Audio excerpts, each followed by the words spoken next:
the house, Suneet Iyer and Mr. Manish Shankar.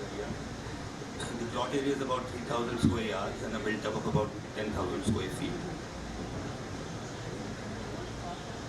The house with the brick wall sits in a chaotic neighborhood in Jangpura, very close to Jawaharlal Nehru Stadium. It is part of any typical colony of Delhi where the utilization of maximum built-up area and the new builder typology has taken over, and it's kind of taken away from the charm of the old Delhi low-density neighborhoods.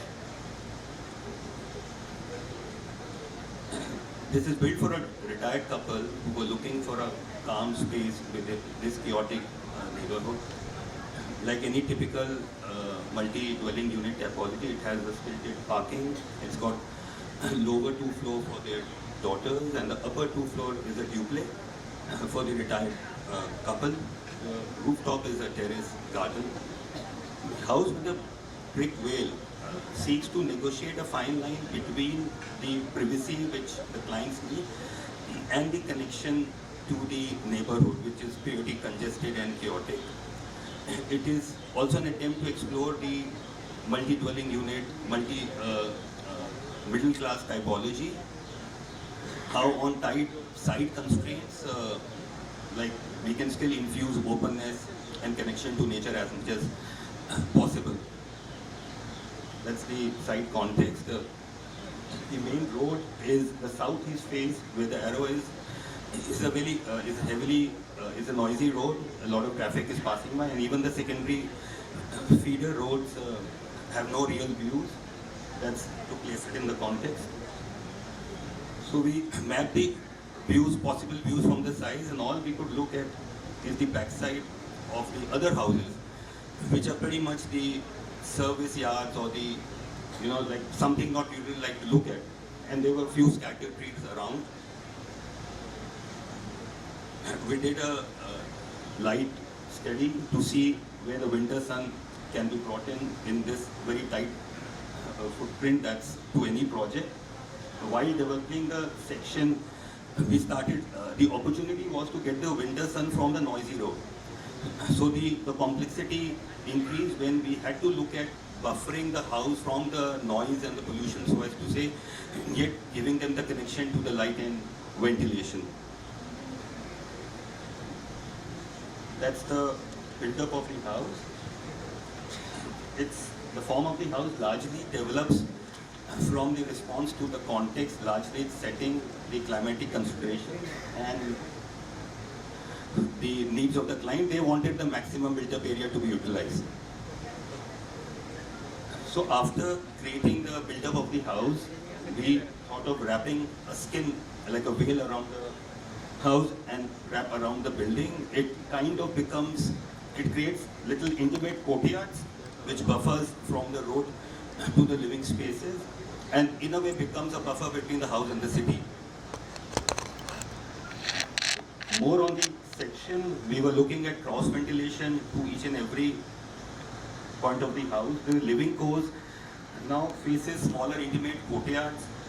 There are double height balconies. Instead of giving the regular 3 feet balconies, we gave them 8 feet deep balconies so that at least they are usable. Some amount of area was taken away from the build-up, but at least the balconies are usable.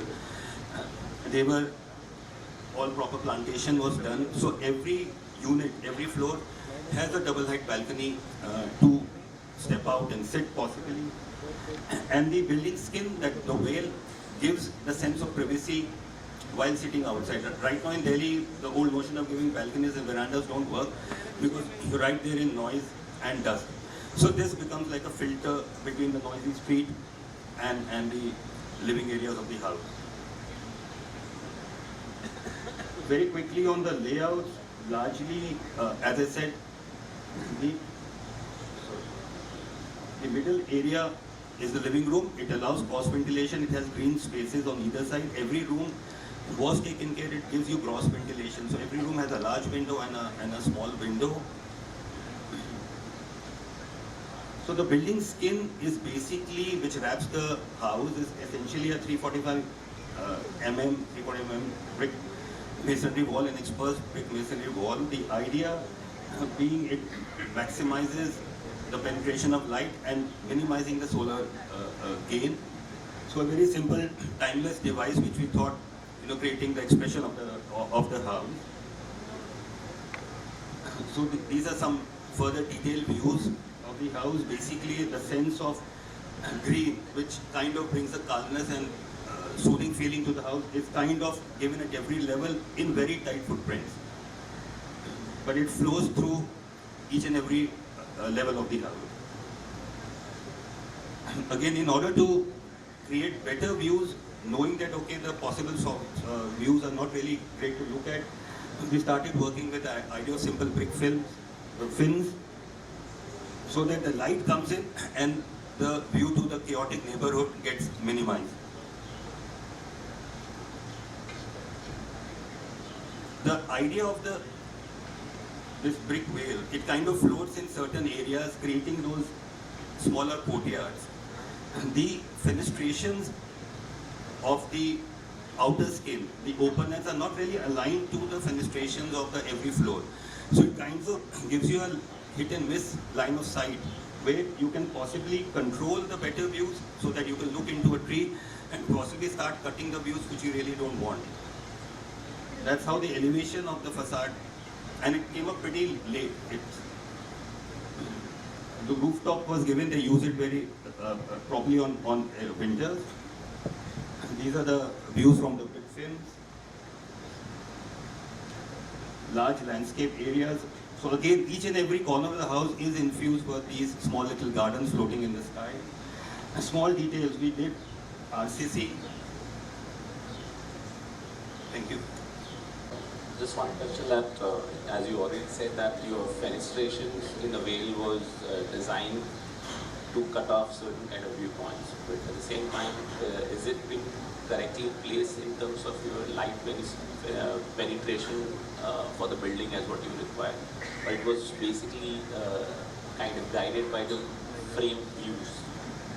Largely guided by the frame views, and the maximum number of open frames are towards the south side, yet allowing the winter sun which we need. So it's a mix of some climatic consideration and the kind of views, framing the views to the sky or to a particular tree.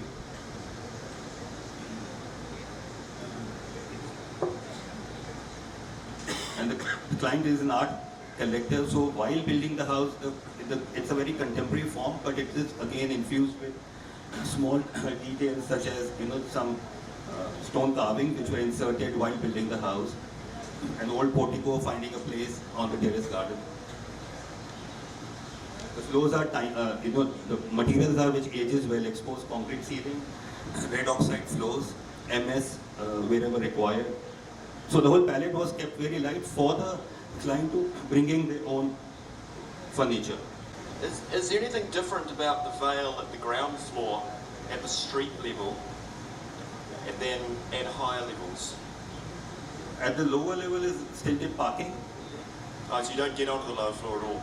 No, this Vale starts from so there are 4 floors above the stilted So parking. then on the first floor, where you said there's a courtyard running between the Vale and the building, Yeah. how's the Vale facade articulated? What does that mean differently? Because at that point, presumably you can get close to the Vale and you can look down to the street and you can make a connection. So as you can see the section, when you look down, we actually introduce another garden and a sunken courtyard in the basement. So even for the lowermost, you can't really see the street in this. Thank you.